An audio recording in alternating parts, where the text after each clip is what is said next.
Bonjour mes très chères dames, cette vidéo est réservée uniquement pour les femmes comme toujours. Et le titre c'est Fidélité dans le couple. Et j'aimerais pour celles qui sont intéressées, qu'on se renforce un peu en cette belle journée d'hiver dans l'intérêt qu'il y a dans la fidélité dans le couple. La fidélité dans le couple, c'est une histoire de foi en le Créateur. Ne'eman, ça vient du mot, c'est-à-dire ça ressemble au mot Emouna. Emouna, c'est la foi, et Ne'eman, c'est fidèle. Celle qui est fidèle à son mari, ça veut dire qu'elle a la foi en le Créateur. Par sa fidélité en son mari, la femme prouve qu'elle a foi en le Créateur.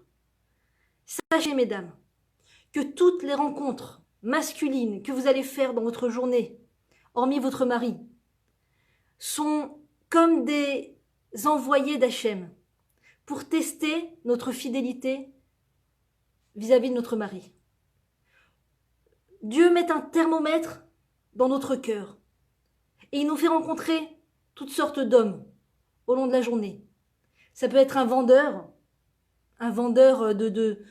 qui se déplace à domicile et puis qui frappe à votre porte et qui arrive pour vous proposer une encyclopédie à un prix incroyable, ou un aspirateur magique qui a 55 fonctions et qui ne coûte que 14 000 shekels et qui va commencer à vous amadouer et à vous faire sourire et à vous faire rire et à vous complimenter et à s'intéresser à votre vie privée pour vous vendre un aspirateur. Et à ce moment-là, le Créateur met un thermomètre dans notre cœur. Est-ce que ma fille s'emporte? Est-ce que ma fille est enjouée par cette présence masculine qui s'intéresse à elle? Est-ce qu'elle tombe dans le panneau en pensant que cet homme est vraiment intéressé à elle, est vraiment intéressé à son bien-être, est vraiment intéressé à lui donner de l'amour? Ou est-ce que tout d'un coup je me souviens que je suis mariée, qu'il y a un Créateur, que cet homme n'est pas mon mari? Même si je ne suis pas mariée, cet homme n'est pas mon mari, je n'ai aucun but à rire avec lui et à commencer à rentrer dans son intéressement pour moi et à commencer à avoir le cœur qui s'emballe parce que cet homme s'intéresse à moi, parce qu'il est beau garçon et qu'il sent bon et qu'il est bien habillé. Je ne suis pas mariée avec cet homme. Je n'ai rien en commun avec cet homme. Et donc le Créateur me met un thermomètre dans le cœur pour voir le niveau de joie, d'emballement du cœur que je ressens quand je rencontre un homme. Ça peut être un collègue. Tu as mangé? Je te sers un café? Ah, t'es en haut de la liste, là j'ai vu, t'as réussi, t'as bien avancé dans le marketing, là, waouh, bravo pour ta mission, franchement, bravo, c'est super ce que tu fais, c'est génial, t'es au top. Tu vas fumer une cigarette? Ah, t'as changé de vernis? Ah, j'adore ton manteau, où tu l'as acheté? Ça peut être un collègue sympathique. Gentil. Ah, ce collègue, il est gentil. Chaque fois que je viens au travail, il me sourit. Ah, c'est le seul qui m'a encouragé depuis que j'ai augmenté dans mon travail. Ah, c'est le seul qui a remarqué que j'avais changé de place et c'est le seul qui m'a dit, ah bah tu vas nous manquer, hein. Bonne chance pour la suite. Mais ce collègue, c'est pas mon mari. Hachem, il est présent en permanence. Quand je me retiens de manger du cochon dans un restaurant pas cachère, il est présent, il est content, il est satisfait. Et quand je vais au travail, ou quand je sors dehors, ou quand je rencontre des hommes sur mon chemin, il est encore là. Il est encore là. Et il regarde, il observe mes faits et gestes.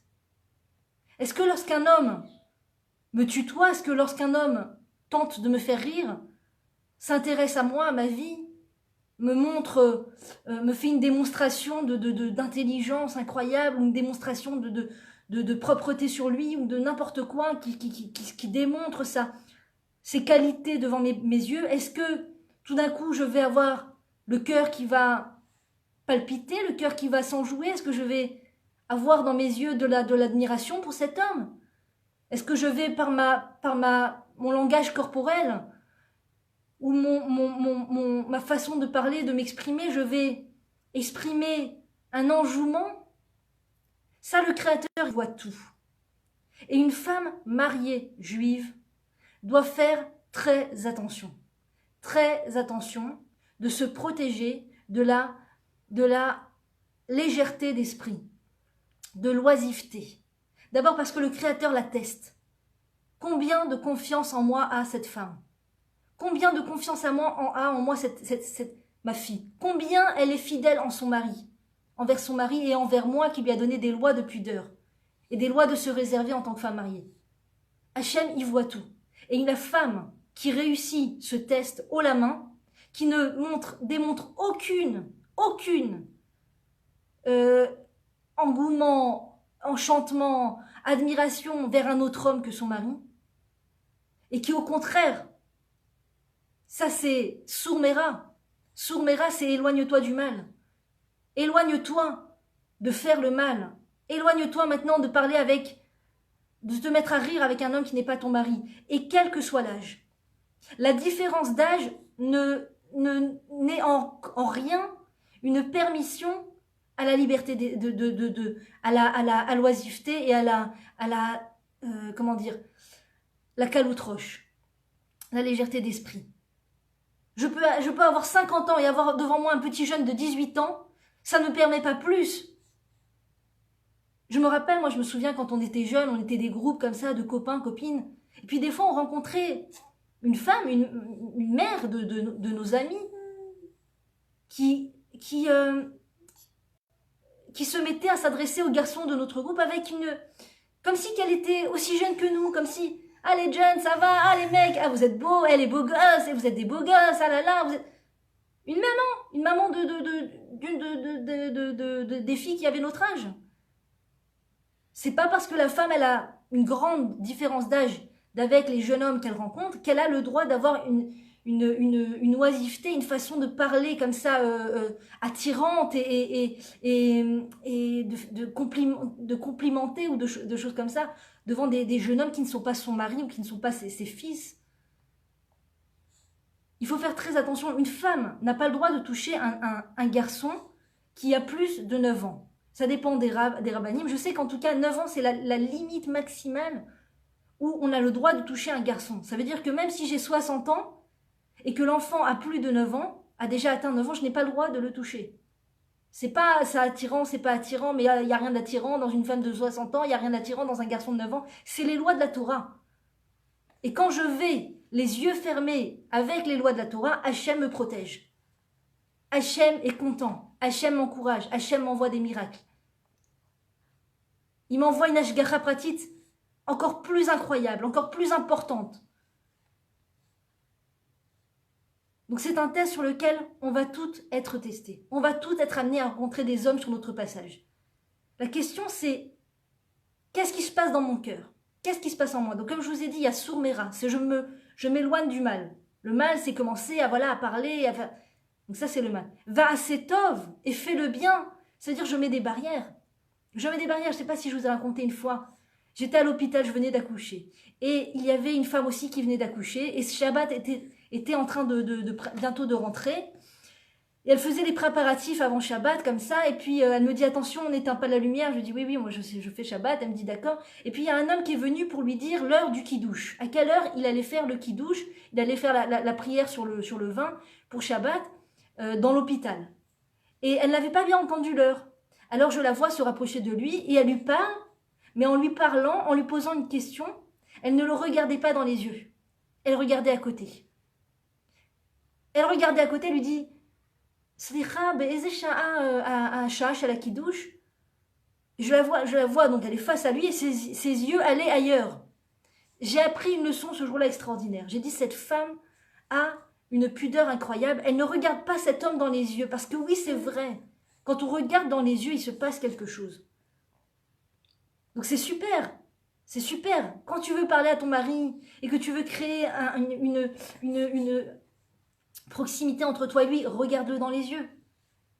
Et je veux vous dire que quand une femme se laisse aller justement à regarder tous les hommes dans les yeux et avoir un visage sympathique, avenant, souriant, avec tout un chacun, tous les hommes, lorsqu'elle s'adressera à son mari, lorsqu'elle sera avec son mari, elle passe à côté de quelque chose. Elle passe à côté, il y a quelque chose qui va manquer dans leur couple.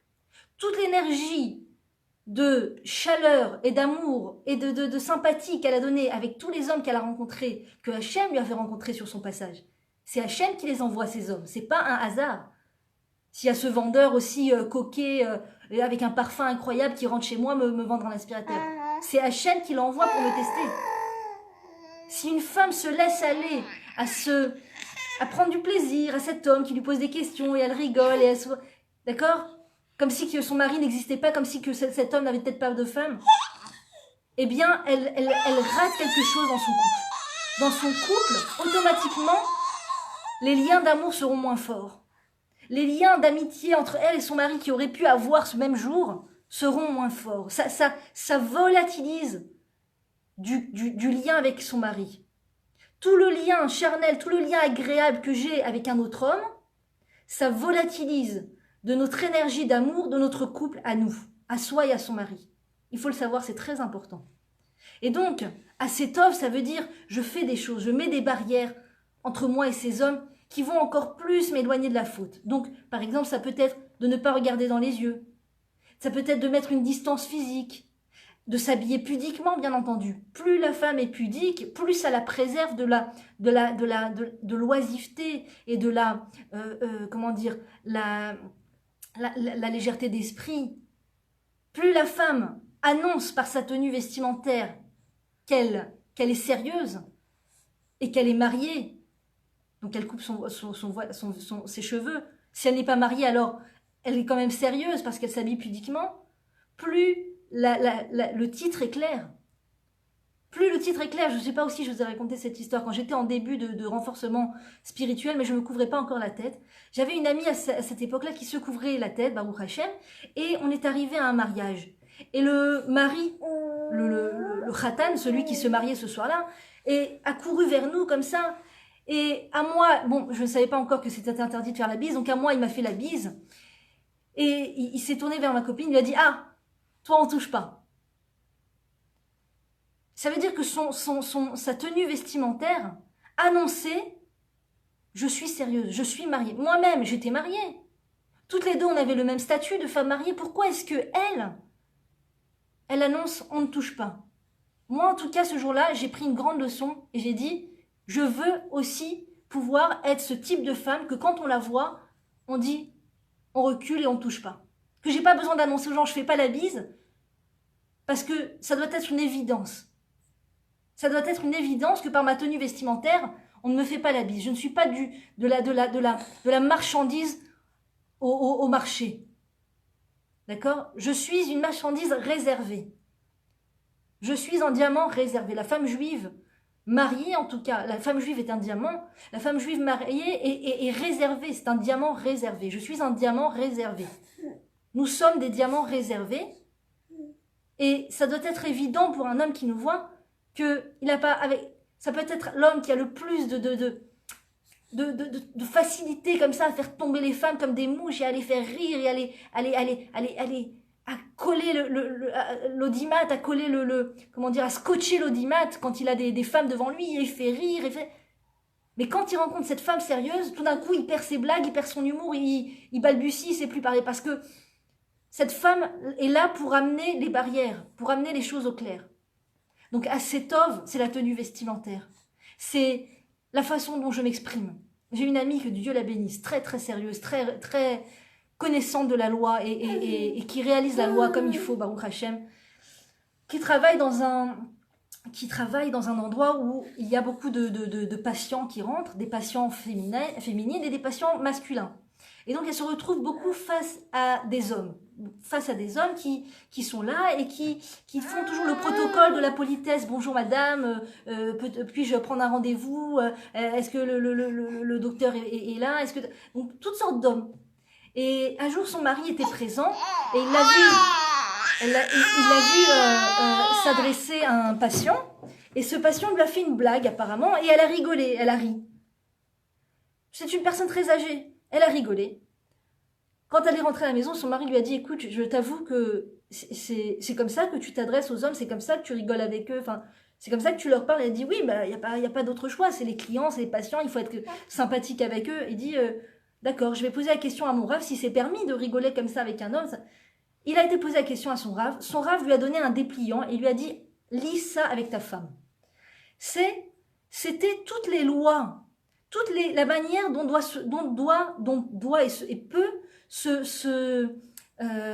comment dire, réagir une femme lorsqu'elle travaille dans un milieu où il y a des hommes.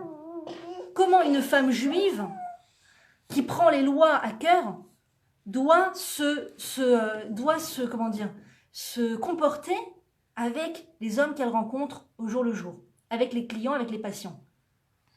Et donc il y avait écrit, je crois que c'était écrit, je ne sais plus exactement c'est quoi, je crois que c'était écrit interdiction de rire, mais vous n'êtes pas obligé de faire une tête triste, vous pouvez faire une tête joyeuse, une tête gentille, mais sans rire, sans rentrer dans le rire, sans rentrer dans la discussion émotive. Il y avait toutes les règles. Donc ils l'ont lu ensemble. Elle m'a dit, je suis tellement heureuse qu'on ait mis ça au clair, parce que grâce à ça, je ne suis plus là dans le doute à savoir qu'est-ce qui est permis, qu'est-ce qui n'est pas permis, et je rentre à la maison avec plein de doutes dans la tête. Est-ce que j'ai bien réagi avec ce monsieur? Est-ce que j'ai pas trop ouvert la barrière avec ce monsieur? Les règles étaient tellement claires que ça m'a mis les idées au clair. Et aujourd'hui, elle m'a dit, je sais exactement qu'est-ce que j'ai le droit de faire et qu'est-ce que je n'ai pas le droit de faire. Donc c'est extraordinaire. C'est ça, faire sortir Amalek de la vie. Sortir le doute. Voilà, c'est la paracha de cette semaine. Faire sortir Amalek de la vie, faire sortir le doute de la vie, c'est étudier les halachot, c'est étudier les lois de la Torah. Étudier les lois de la pudeur pour une femme. Parce que ce doute-là, quand je me mets dans des chemins qui sont interdits, ça n'apporte pas la bénédiction dans la vie. Ni dans la vie de couple, ou la vie du futur couple, si c'est une femme qui n'est pas encore mariée, ça n'apporte pas la bénédiction dans le couple. Et plus une femme saura mettre des barrières entre elle et ses autres hommes, plus Hachem est fier d'elle. Fier d'elle. C'est des envoyés qui lui envoient pour la tester. Ce ne sont que des tests. Quand elle rencontre des autres hommes, c'est pas le fruit du hasard comme dans les films. On s'est rencontrés par hasard. Juste quand ça n'allait pas dans mon couple, tout d'un coup il est apparu dans ma vie. Et ça a été un homme, un gentleman incroyable. Il m'a apporté beaucoup de joie au cœur. C'est pas un hasard. C'est Akadosh Baruch Hu, le créateur du monde, qui teste ses filles, qui teste les femmes. Et qui leur envoie comme ça des hommes sur leur passage. C'est pareil pour les hommes. Moi je m'adresse uniquement aux femmes. Sarah enseigne aux femmes. Abraham enseigne aux hommes. Mais c'est pareil pour les hommes. Toutes les femmes que Hachem envoie sur le passage d'un homme, c'est pour le tester dans sa fidélité. Et en fonction du niveau de fidélité de la femme, en fonction du niveau de fidélité de la personne, comment elle réagit? Elle reçoit de la bénédiction dans sa vie. Elle reçoit des délivrances dans sa vie. Elle reçoit la vraie bénédiction, pas la fausse. La bénédiction qui extérieurement paraît être une bénédiction et qu'en vérité, c'est une vraie malédiction. Ça peut être une grande richesse, ça peut être une grande villa, ça peut être, je ne sais pas moi, plein de choses. Des choses qui extérieurement, oh la chance ils ont ça, oh la chance ils ont ça, mais c'est peut-être des choses qui pourrissent la vie de la famille. Par contre, qu'un enfant soit accepté dans un Talmud Torah et qui tombe sur le bon Rav et sur le bon enseignant de Torah, ça c'est la vraie bracha. Qui est entre la femme et l'homme, la shrina, la présence divine, la paix conjugale, ça tient du miracle. C'est l'ouverture de la mer. C'est Kriyat Yamsouf, c'est l'ouverture de la mer quand il y a la paix entre un homme et sa femme. Eh bien, quand une femme fait preuve un grand niveau de fidélité, elle met des grandes limites entre elle et les autres hommes, sans avoir peur de comment va réagir cet homme. Peut-être qu'il va se vexer. La honte, il va le prendre mal. La honte, il va m'en vouloir. Et alors, qui t'en veuille à vie? Mais qui t'en veuille à vie? Qui se vexe à vie? Il n'y a pas de problème. Il n'y a pas de problème. Et ne t'inquiète pas, en général, ce genre d'hommes ne se vexent pas. Ils sont déjà en tête de trouver leur prochaine proie. Ces hommes qui sont je ne dis pas, c'est un Yetzer Hara aussi très difficile à gérer. Mais quand tu rencontres comme ça un homme qui est léger d'esprit, qui fait rire les femmes et qui dit des choses vulgaires, qui met beaucoup de parfum, qui s'habille comme ça pour attirer le regard et tout, qui parle avec toutes les femmes et tout, Ils appellent ça des Don Juan, comme ça. C'est des hommes, ils ne sont pas intéressés par la personne. Ils ne sont pas intéressés par la femme. Ils ne sont intéressés que par se sentir remplis de ce pouvoir de faire tomber les femmes, c'est tout. C'est ça qui intéresse. Donc est-ce que je vais être cette prochaine mouche qui va tomber sur le chemin de ce Don Juan? Est-ce que je suis ce genre de marchandise? Ou est-ce que je suis une femme sérieuse? Eh bien, qui se vexe. Et en général, je vous dis, comme je vous dis toujours, les gens ne se vexent pas, ça les éduque. Ça les éduque, ça leur donne un cours, une leçon dans la tête. Il n'y a pas une seule femme qui a osé être sérieuse avec ce garçon depuis qu'il est jeune et qui fait tomber les filles. Et tout d'un coup, il rencontre sur une femme, sur son chemin un iceberg, un glaçon, quelqu'un qui est refroidissante parce qu'elle est sérieuse. Pas pour l'embêter, pas parce qu'elle lui veut du mal, parce qu'elle est connectée à son lien avec Hachem et elle est connectée à son lien avec son mari. Elle a en tête uniquement faire la volonté d'Hachem, être en paix avec son mari. Donc quand un homme à l'esprit léger vient sur son chemin, elle ne lui ouvre pas la porte. Elle ne lui ouvre pas la porte de sa sympathie, de ses sentiments et ses émotions parce qu'elle garde ses émotions pour son mari. Et donc, pour lui, c'est un glaçon quelque part. Pour lui, c'est ce qu'ils appellent un vent. Oh, cette femme! Oh, le vent qu'elle m'a mis! Ah, j'ai fait une blague à la Paris. Ah, je l'ai regardé dans les yeux, je lui ai fait mon petit clin d'œil et tout, même pas elle me regardait. Ah là là, ce glaçon! Et ça les fait réfléchir. Waouh! C'est vrai que je suis mariée, c'est vrai que ça se fait pas de parler comme ça à d'autres femmes. C'est vrai qu'elle est mariée. Tout d'un coup, il commence à rentrer dans la vraie valeur de la vie. Comment est-ce qu'on est censé se comporter pour de vrai? Et tant qu'on ne rencontre pas sur son chemin des gens éducatifs, des gens qui nous tirent vers le haut, on est dans notre labyrinthe, perdu, avec nos mauvais traits de caractère et nos caprices et nos théavotes. Donc soyons ce genre de personnes, ces femmes éducatives, qui sont sérieuses. Je ne dis pas qu'il faut parler mal aux hommes ou qu'il faut les vexer exprès ou quoi que ce soit. Mais être prendre beaucoup ses limites. Être très en retrait. Et ce retrait va me permettre d'être illuminée dans mon couple. Ou mon futur couple, pour celles qui ne sont pas encore mariées. Je vous assure que tout ce qu'on fait avant le couple, tout ce qu'on fait avant le mariage, toutes les preuves de pudeur qu'on a avant le mariage sont des brachas, des bénédictions qui n'attendent que le mariage pour pouvoir éclore.